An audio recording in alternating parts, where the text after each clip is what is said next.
At dito naman sa Metro Manila, alamin natin ang presyo ng mga bilihin sa Balintawak Market. May live report si Bon Aquino. Bon, nagmahal na ba? Ivan, nagmahal nga ang presyo ng gulay dito sa Balintawak Market habang nanatili naman ang presyo ng baboy at manok. Ang kada kilo ng talong nagtaas ng 5 piso na ngayon ay nasa 20 to 30 ang presyo.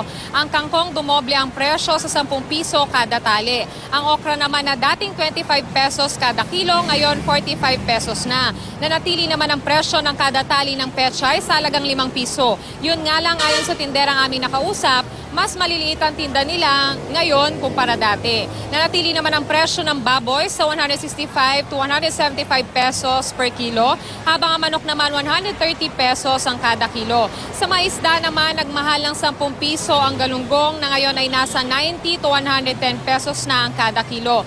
Ang bangus 70 to 120 pesos ang kada kilo. Ang tulingan at tilapia parehong 90 pesos kada kilo. Narito naman ang pahayag ng isa sa matindera ng gulay na ating nakausap. Bakit po nagmahal yung gulay ngayon? Dahil po sa bagyo kasi yung pinaka kinukuhaan po ng gulay, yun po kasi yung binagyo.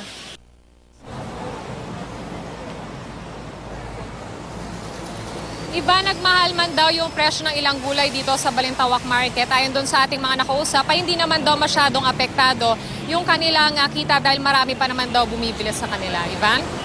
Maraming salamat, Bon Aquino.